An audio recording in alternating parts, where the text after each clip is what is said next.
मेहुल और आलिया ने जयकाल आर्मी के सारे हेलीकॉप्टर ब्लास्ट कर दिए थे और सूर्या वापस भाग गया था। लेकिन मेहुल को अभी तक भूल भुलैया साइंटिस्ट के बारे में पता नहीं था। मेहुल तुरंत बिल्डिंग से नीचे जाकर आलिया के पास पहुंच जाता है। आलिया, तुम्हें चोट तो नहीं आई? सर वो भूल भुलैया साइंटिस्ट। क्या हुआ भूल भुलैया साइंटिस्ट को? तब आलिया मेहुल को बताती है कि जयकाल के राइट हैंड सूर्या ने भूल भुलैया साइंटिस्ट के पैर में गोली मार दी थी। मेहुल तुरंत आलिया के साथ भूल भुलैया साइंटिस्ट के घर की तरफ निकल पड़ता है। भूल भुलैया साइंटिस्ट ने उसके घर तक पहुंचने के लिए एक भूल भुलैया बना रखी थी। लॉजिकल आर्मी, क्या आप बता सकते हैं इनमें से कौन सा रास्ता भूल भुलैया साइंटिस्ट के घर तक जाता है? सोचिए सोचिए।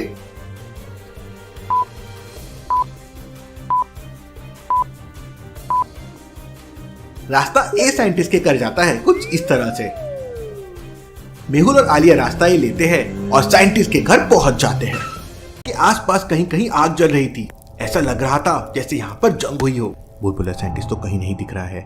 आलिया, तुम उस तरफ देखो। आलिया राइट साइड में साइंटिस्ट को सर्च करने लगती है और मेहुल घर के अंदर सर्च करने लगता है। साइंटिस्ट, तुम कहाँ हो? साइंटिस्ट। मेहुल टूटे हुए घर का एक एक कोना छान मारता है, लेकिन भूल भुलैया साइंटिस्ट का कोई पता नहीं चलता। कहीं जयकाल आर्मी ने तो भूल भुलैया साइंटिस्ट को। मेहुल तेजी से भागकर बाहर आता है और आलिया को आवाज लगाता है, आलिया जल्दी से यहाँ आओ। आलिया एक पेड़ के ऊपर चढ़कर चारों तरफ देख रही थी, लेकिन तभी अचानक मेहुल को कुछ डाउट होता है। जरूर यहाँ पर कोई है। लॉजिकल आर्मी, मेहुल को ऐसा क्यों लगा कि वहां पर कोई है? सोचिए सोचिए।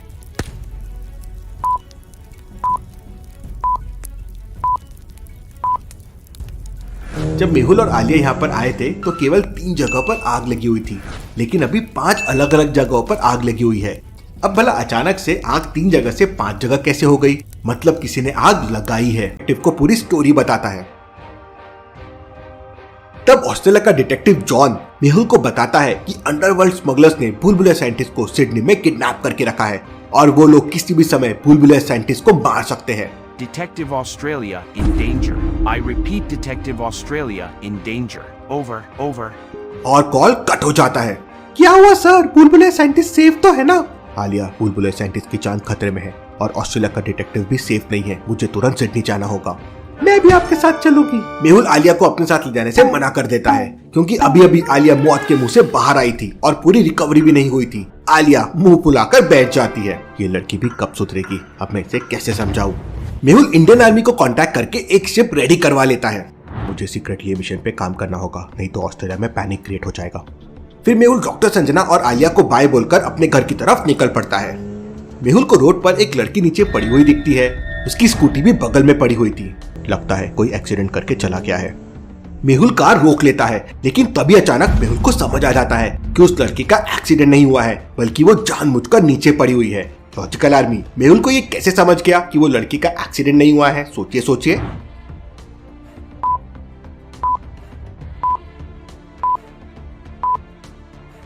ध्यान से देखिए, उस लड़की के पास ब्लड पड़ा हुआ है और उसके पैर में चोट लगी हुई है, लेकिन ब्लड और चोट के बीच में कोई कनेक्शन नहीं है। ब्लड लड़की से दूर है और उसकी बाइक भी एकदम सही है। इसके पैर में चोट लगी है लेकिन ब्लड नहीं निकल रहा है, लेकिन रोड पर ब्लड पड़ा हुआ है, वो भी इतना दूर। अब भला ये कैसे हो सकता है? मेहुल को कुछ गड़बड़ लगती है, इसलिए मेहुल अपनी गन लोड करके धीरे धीरे उस लड़की के पास जाने लगता है। लेकिन जैसे ही मेहुल उस लड़की के पास जाता है, तभी अचानक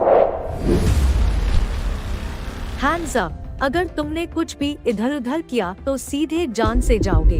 वो लड़की गन पॉइंट पे मेहुल को कॉम्प्लिकेटेड है। मुझे बस में ट्रैवल करने वाले लोगों से पूछताछ करनी होगी। तभी डॉक्टर संजना का फोन आता है और वो मेहुल को बताती है कि जहर की बोतल जो अमित के बैग में मिली थी, उससे उसकी डेथ नहीं हुई है। और बहुत ही इंटरेस्टिंग बात यह है कि बोतल में अमित के फिंगरप्रिंट्स ही नहीं है। Very very interesting. मतलब बोतल किसी ने उसके बैग में रखी है, लेकिन कब और कैसे, जरूर इसका राज बस के लोगों से ही मिलेगा। मेहुल को 3 लोगों पे शक जाता है और वो उनसे पूछताछ करता है। पहला कहता है, सर मुझे तो इस आदमी पे पहले से शक था। ये एकदम महंगी कार से आया था और ये बस में क्यों चढ़ा? पक्का झोलर लगा मुझे।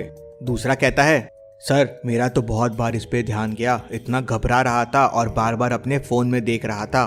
तीसरा कहता है, सर इतना पैसा और सोना देख के मैं तो बहुत डर गया था, मैं तो डर के पीछे जाके बैठ गया था। मेहुल तुरंत समझ जाता है कि कौन झूठ बोल रहा है। कैसे?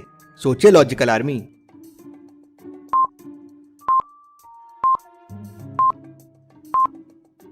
तीसरे आदमी को कैसे पता चला कि इसके पास पैसा और सोना था? मतलब इसे कोई ना कोई राज जरूर पता होगा। मेहुल उसे तो कोड के लिए 6 × 1 हो जाएगा 6। मेहुल कोड 6 प्रेस करता है और बैग को ओपन करता है तो शॉक हो जाता है। अंदर बहुत सारा कैश और सोने के बिस्किट्स रखे होते हैं। इंटरेस्टिंग, मतलब ये आदमी जरूर स्मगलिंग करता था, लेकिन ये मर्डर था या सुसाइड ये कैसे समझेगा। मेहुल उसका जेब चेक करता है तो उसमें मेहुल को एक पर्स मिलता है। मेहुल को उसमें उसका नाम और एड्रेस मिल जाता है। आदमी का नाम अमित है। मेहुल तुरंत वहां से निकलता है और दिए गए एड्रेस पे पहुंच जाता है। घर देख के मेहुल को एड्रेस फेक लगता है। ऐसा क्यों? मेहुल को एड्रेस फेक क्यों लगा?